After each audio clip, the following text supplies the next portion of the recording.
20 ವರ್ಷದ ಹುಡುಗಿಯರನ್ನೇ ಭೇಟಿಯಾಡಬೇಕು. ಮೇರಾ ನಾಮ್ ದಾಸ್. ಹಿಂದೆ ಪುರಂದರ ದಾಸ, ಕನಕದಾಸ. ಇವನು ಹರಿಗಳಿಗೆ ದಾಸನಾದರೆ ಇವನು ಬಡವರ ದಾಸ, ಕೂಲಿ ಕಾರ್ಮಿಕರ ದಾಸ.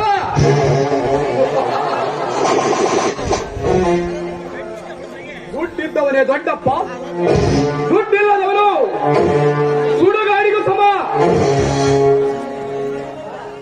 ನಾನು ಶ್ರೀಮಂತನ ಮಗನಾದರೂ ನನ್ನ ಆಸ್ತಿ ಐಶ್ವರ್ಯವನ್ನು ಯಾವನ ಕುಂದಿನ ಮಗ ಲಪ್ಟಾಯಿಸಿದ್ದಾನೆ. ಅದಕ್ಕೋಸ್ಕರವಾಗಿ ಆ ಕುಂದಿಯನ್ನು ಕಂಡು ಹಿಡಿಯುವುದೇ ಈ ದೇವದಾಸನ ಛಲ. ಈ ದೇವದಾಸ ಒಂದು ಸರಿ ಮನಸ್ಸು ಮಾಡಿದರೆ ಜಗತ್ತಲ್ಲಾಳ ಕಲ್ಲಾಳವಾದರೆ ಸರಿ, ಅವರಾಗಿ ಒಪ್ಪಿಕೊಳ್ಳಬೇಕು. ಇವಲ್ಲ ಐಶ್ವರ್ಯದ ಸಮಾಧಿಯ ಮೇಲೆ ಈ ದೇವದಾಸನ ದೌರ್ಜನ್ಯ ಹಾಗೆ ಮಾಡಲಿಲ್ಲ.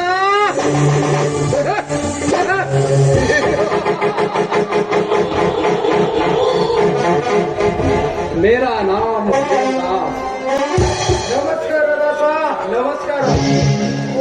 ಯಾರು ಬಾಗಯ್ಯ? ಏನು ಅಪರೂಪಕ್ಕಾಗಿ ನನ್ನನ್ನು ಭೇಟಿಯಾಗಲು ಬಂದೆ? ಹಾಗೇನಿಲ್ಲ ದಾಸ, ಒಂದು ವಾರದ ಹಿಂದೆ ಬೆಂಗಳೂರಿನಲ್ಲಿ ಪೊಲೀಸ್ ಇಂಟರ್ವ್ಯೂ ಕರೆದಿದ್ರು, ಅಲ್ಲಿಗೆ ಹೋಗಿದ್ದೆ. ಅಲ್ಲಿ ಮೆಡಿಕಲ್ ಟೆಸ್ಟ್ ಪಾಸ್ ಆದ್ರೆ. ಆದ್ರೆ ಮುಂದೇನಾಯ್ತು ವಿಜಯ್? ಎಲ್ಲದರಲ್ಲೂ ಫಸ್ಟ್ ಟೈಮ್ ಪಡೆದ ನನಗೆ 2,50,000 ಲಂಚವನ್ನು ಕೇಳಿದರು. ಬಡವನಾದ ನಾನು ಅಷ್ಟೊಂದು ಹಣವನ್ನು ಕೊಡಲು ಸಾಧ್ಯವಿല്ലെಂದು ತಿಳಿದು ಅಲ್ಲೇ ಸೆಕ್ಯೂರಿಟಿ ಗಾಡಿ ಹೇಳಿ ಕತ್ತಿಡಿದು ಹೊರೆಯನ್ನು ಕಿವಿಟ್ಟರು ದಾಸ. ಕತ್ತಿಡಿದು ಹೊರೆಯನ್ನು ಕಿವಿಟ್ಟರು. ಬಡವನಾದ ನಾನು ಅಷ್ಟೊಂದು ಹಣವನ್ನು ಕೊಡಲು ಸಾಧ್ಯವಿಲ್ಲ ತಿಳಿದು ಹೊರೆಯನ್ನು ಕಿವಿಟ್ಟರು ದಾಸ. ಹೊರೆಯನ್ನು ಕಿವಿಟ್ಟರು. ಬಡವನಾಗಿ ನಾನು ಕಷ್ಟಪಟ್ಟು ಓದಿದ ಮೇಲೂ ಸಾಧ್ಯವಿಲ್ಲ ತಿಳಿದು ಸಾಯುವ ನಿರ್ಧಾರ ಮಾಡಿದ್ದೇನೆ. ಸಾಯುವ ನಿರ್ಧಾರವನ್ನು ನೀನು ಮಾಡಬೇಡ.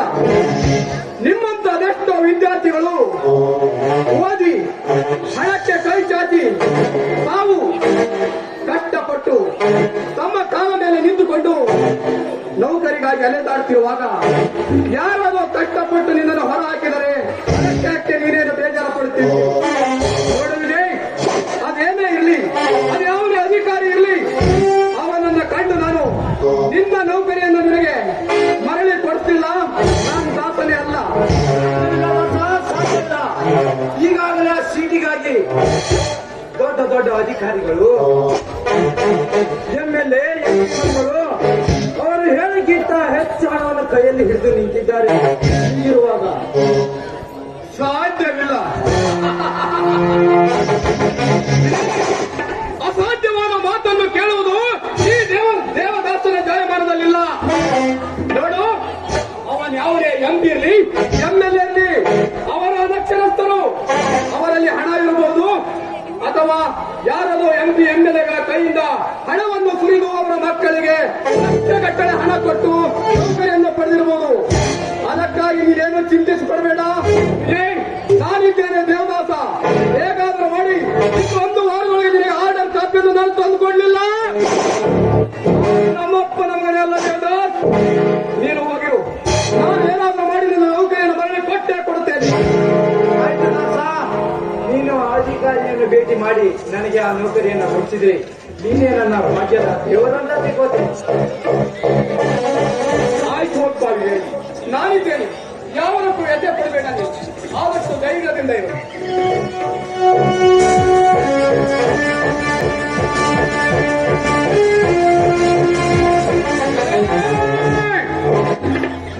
ಎಂತ ಲಪ್ಟ ಕೋರ್ನ ಮಕ್ಕಳು ನೀವು. ಹಣ ದಾಸೆಗಾಗಿ ಬಡವರ ಓದಿರುವುದನ್ನೇ ಕಸಕ್ಕೆಂತ ಕೀಳಾಗಿ ಕಂಡಿರುವಿರಲ್ಲ. ನೋಡಿ, ನಿಮಗೆ ದುಡ್ಡಿರಬಹುದು. ಆ ದುಡ್ಡು ಗಳಿಸಿದ್ದು ನಮ್ಮಂತ ಬಡವರು, ರೈತರು, ಅಮಾಯಕರು. ಅದೇನೇ ಇರಲಿ, 2 ಲಕ್ಷ ಅಲ್ಲ 10 ಲಕ್ಷವನ್ನು ಚೆಲ್ಲಿದರೂ ಸರಿ.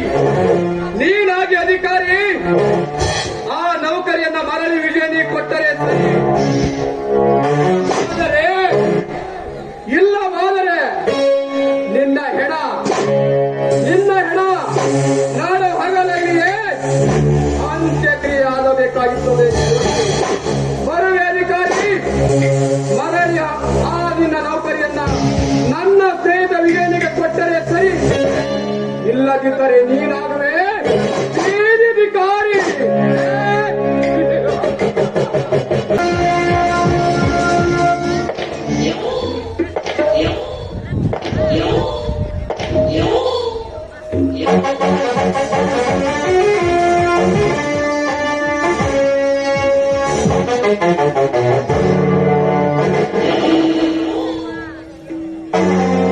ಈ ದೇವೇಗೌಡನ ದರ್ಪದ ಮಾತಿಗೆ ದಿಕ್ಕು ತಪ್ಪಿ ತತ್ತರಿಸಿ ಹೋಗಬೇಕು ಈ ಒಂದು ಪ್ರಾಣಿ ಪಕ್ಷಿಗಳು. ಅಂದಾಗ ಈ ದೇವೇಗೌಡನ ದೊಡ್ಡಿನ ದರ್ಬಾರದ ಮುಂದೆ ಯಾವನಾದರೂ ತಲೆ ಎತ್ತಿ ಎದುರಿಸಿ ಮಾತನಾಡುವುಂಟೆ? ತಲೆಯ ಮೇಲೆ ಒಂದು ವೇಳೆ ಈ ಗೌಡನ ತ್ರಿಲ್ಲಾಟದ ಮುಂದೆ ಯಾವನಾದರೂ ತಲೆ ಎತ್ತಿ ಎದೆಬ್ಬಿಸಿ ಮಾತನಾಡಿದ್ದಾಗಲೇ ನನ್ನ ವೈರಿನ ಉಂಡನು ಇದೇ ನನ್ನ ಜೋಡು ಬಾರು ಬಂದಿಗೆ ಎಡೆ ಮಾಡಿ ರಕ್ತದ ಕಡಿಮೆಯನ್ನು ಕಡಲಿ ಅಂತ ಅರ್ಥಲಿಲ್ಲ. ನನ್ನ ಹೆಸರು ದೇವೇಗೌಡನೇ ಅಲ್ಲ. ಅಣ್ಣ, ಬಡವರು ಬಡಿದು ಬಂದಿರಿಸಿಕೊಳ್ಳುವ ಈ ಗೌಡರ ಮನೆ ಮೇಲೆ ಯಾವ ಗಿಡಿಗೇಡಿಗಳು ಕೆಚ್ಚು ಹಚ್ಚಲು ಬಂದರೆ ಹುಚ್ಚನಂತೆ ಕೊಚ್ಚು ಹಾಕಿ ಬಿಡುವುದನ್ನ ಈ ಗೌಡರ ಕಾರ್ಯ.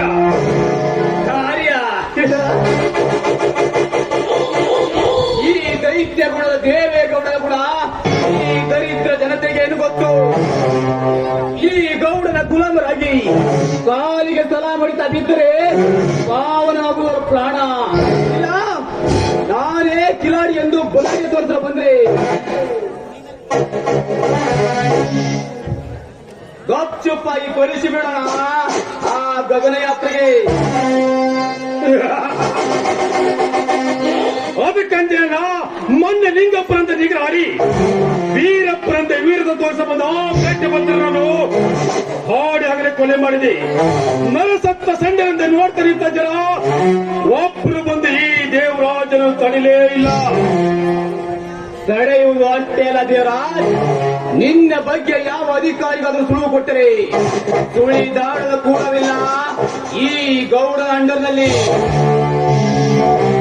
ನಾನು ಮಾಡಿದ್ದೇ ಮಾರ್ಗವೆಂದು ನನ್ನ ಮಾರ್ಗದಲ್ಲಿ ನಡೆದು ಬಂದರೆ ಸರಿ, ಇಲ್ಲ ಈ ಗೌಡನ ಕಪಟದ ಕುತಂತ್ರದಲ್ಲಿ ಸಿಲುಕಿಸಿ ಕರಾಳ ರಾತ್ರಿಯನ್ನೇ ಅವರ ಜೀವನದಲ್ಲಿ ತೋರಿಸದೆ ಬಿಡಲಾರ ಈ ಬಡಪಾಯಿಗಳಿಗೆ ಯಮನ ದಾರಿ.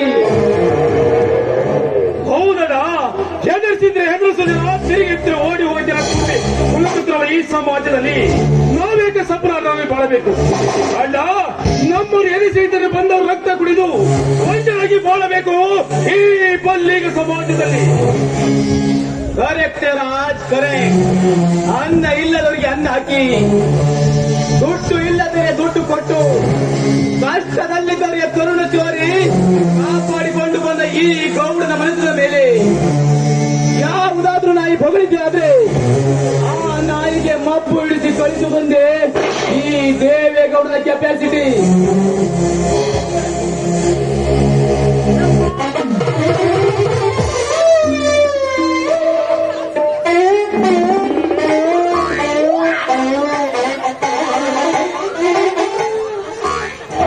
ಯಾಕೆ ಶೆಟ್ಟಿ, ಸಾಲ ವಸೂಲಿ ಮಾಡಿಕೊಂಡು ಬರ್ತೇನೆಂದು ಹೋದ ನೀನು ಯಾವುದು ದೊಡ್ಡ ಶೂಲವನ್ನೇ ಹೊತ್ತುಕೊಂಡು ಬಂದಂತಿದೆಯಲ್ಲ?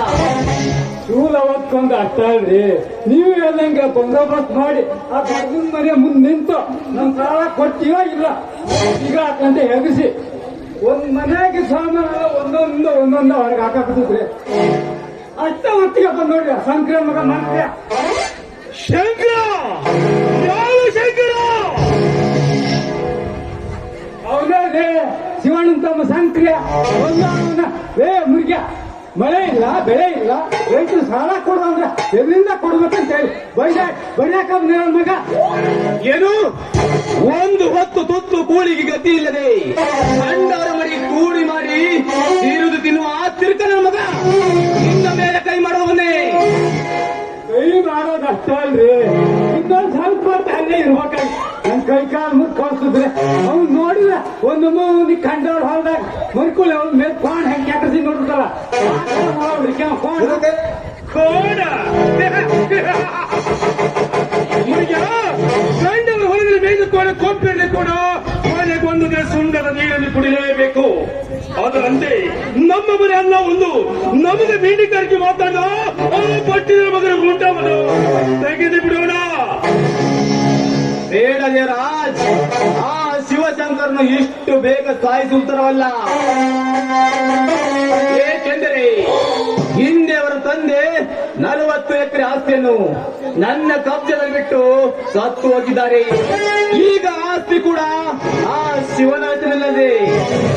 ಹೇಗಾದರೂ ಮಾಡಿ ಮೋಸ ತಲೆಯಿಂದ ಅವರನ್ನು ಸೈ ಹಾಕಿಕೊಂಡು ನಂತರ ಎತ್ತಿ ಹಾಕೋಣ ಆ ಬಡ ಪಕ್ಷಿಗಳನ್ನು.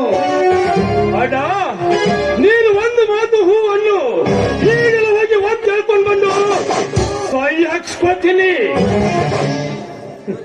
ನೋಡಿದೆ ರಾಜ್, ಬೆಣ್ಣೆಗೆ ಬೆಂಕಿ ಕಾವು ಬಿದ್ದಾಗಲೇ ಅದು ಕರಗಿ ತುಪ್ಪವಾಗದು. ಅದರಂತೆ ಸಾಲದ ಮೇಲೆ ಸಾಲವನ್ನು ಕೊಟ್ಟು ಎತ್ತರ ಬೆಳೆಸಿ ನುಂಗಲಾರ ತುತ್ತಾಗಿ ಸಾಯಲು ಸಿದ್ಧರಾದಾಗ ಅದೊಂದು 10 ಎಕರೆ ಆಸ್ತಿಯನ್ನು ನಮ್ಮಂತೆ ಬರೆಸಿಕೊಂಡು ಬೀದಿ ಬಿಕಾರಿಯಂತೆ ತಿರುಗುವಂತೆ ಮಾಡಲಿಲ್ಲ. ನನ್ನ ಹೆಸರು ದೇವೇಗೌಡನೇ ಇಲ್ಲ. ಅಲ್ಲಿವರೆಗೂ ನೀನು ಸ್ವಲ್ಪ ಸಮಾಧಾನ ತೆಗೆದುಕೋ. ಆಯ್ತದ, ನೀನ್ ಹೇಳ್ದಂಗ ನಾ ತಾಳ್ಕೊಂಡು ಹೋಗ್ತೀನಿ. ಆದ್ರೆ ನನ್ನ ತಾಳ್ಮೆಯನ್ನು ಪರೀಕ್ಷಿಸಿ ನನ್ನ ಎದುರಿಗೆ ಕಾಲು ಕೆದರಿ ನಿಂತರೆ ಇದೇ ತನ್ನಿಂದ ಗಡು ಪಾರು ಮಾಡಿಡುವೆ ಆ ಗಾಂಡುಗಳನ್ನು. ಯಪ್ಪ ದೇವನಂತ ಅಲ್ಲರಪ್ಪ ದೇವರಾಜಪ್ಪರ, ನಿನಗೆ ಮಿಕ್ಕಿ ಸ್ವಲ್ಪ ಕಡಿಮೆ. ಯಾಕಂದ್ರೆ ನಿಮ್ಮ ಅಣ್ಣಕ್ಕಿಂತ ಸಣ್ಣವಲ್ಲ, ಅಕ್ಕ ಸಣ್ಣ ಬುದ್ಧಿನ ಓಡ್ಸಿ ಅವ್ರ ಹೋಗ್ಬಿಡ್ರಿ. ಹೆಂಗ್ ಹೇಳ್ತಾರ ಹೌದಲ್ರಿ ಗೌಡ್ರೆ?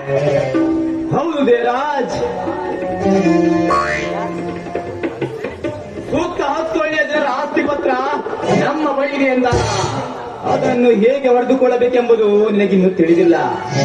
ಮಾತಿನಲ್ಲಿ ಮರಳು ಮಾಡಿ ಹಣದ ಆಸ್ತಿಯನ್ನು ಆಸಿ ಗುಣದಲ್ಲಿ ಒಳ್ಳೆಯವರಂತೆ ಕಂಡು ನಂತರ ಅವರ ಮನೆಗೆ ಬೀಸಬೇಕು ಮುಳ್ಳಿನ ಬೇಲಿ. ಆಗ ನಾವು ಮಾಡುವ ಕಾರ್ಯ ಸಫಲವಾಗಲು ಸಾಧ್ಯ.